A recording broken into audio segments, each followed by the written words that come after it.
Hello বন্ধুরা, নিয়ে এসেছি একটা নতুন ভিডিও। উইকেন্ডে পুরী চলে এসেছি একটু বাঙালি খাওয়া দাওয়া করতে আর কি। 16 আনা বাঙালি রেস্টুরেন্ট আর কি। এটা হলো গিয়ে একদম স্বর্গদ্বার লাইট হাউসের মাঝখানে আর হরাইজন্টালের নিচে। সামনে পার্কিং এরও ব্যবস্থা আছে আর কি।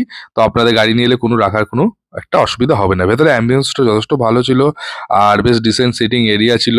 আর সবচেয়ে ভালো কি যে বেশ একটা চিলিং এনভায়রনমেন্ট ছিল, কারণ বাইরে বেশ সেদিন কিন্তু বেশ ভালো গরম ছিল। তো যাই হোক, প্রথম আমরা আইটেম যেটা নিলাম ভেটকি ফিশ ফ্রাই। তো এর হলো গিয়ে প্রাইস হলো গিয়ে 2 পিসের দাম 180 টাকা করে আর কি এক একটা পিস। তো 2 পিস নিয়েছিল 360 টাকা। তো ফিশ ফ্রাইটা বেশ মোটা ছিল, বেশ ভেতরে ভেটকি মাছটা বেশ ভালো সাদা এবং ভালো টেস্টি ছিল আর কি।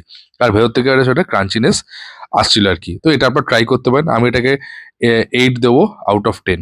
তো নেক্সট আমরা দিলাম একদম ঝুরঝুরে আলু ভাজা, তার সাথে ডাল উইথ মিক্স ভেজিটেবলস আর নারকোল দিয়ে, আর রাইস নিয়েছিলাম আর কি। ডালটাও বেশ ভালো টেস্ট ছিল। ঝুরো আলু ভাজাটা ওরা কিন্তু প্যাকেটের আলু ভাজাটা ভেজেছে আর কি, যেটা আমি বলবো আর কি। সেটা ওকে মতন টেস্ট ছিল।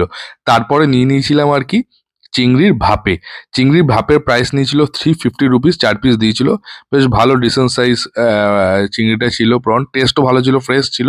আর রাইস দিয়ে খেতে ভালো লাগছিল আর কি। আমরা একটা বাসমতি ফুল রাইস নিয়েছিলাম, যার নিয়েছিল 110 টাকা আর কি। আর লাস্ট আইটেম আমরা নিয়ে নিয়েছিলাম মাটনের ঝোল 3 পিস, যার দাম নিয়েছিল 310 টাকা। মাটন বেশ আলু বেশ আমি বলে দিয়েছিলাম স্পেশালি যে পাতলা ঝোলটা করার জন্য আর কি। মাটন পিস খুব ভালো ছিল, সফট ছিল, রাইস দিয়ে খেতেও খুব খুব ভালো লাগছিল।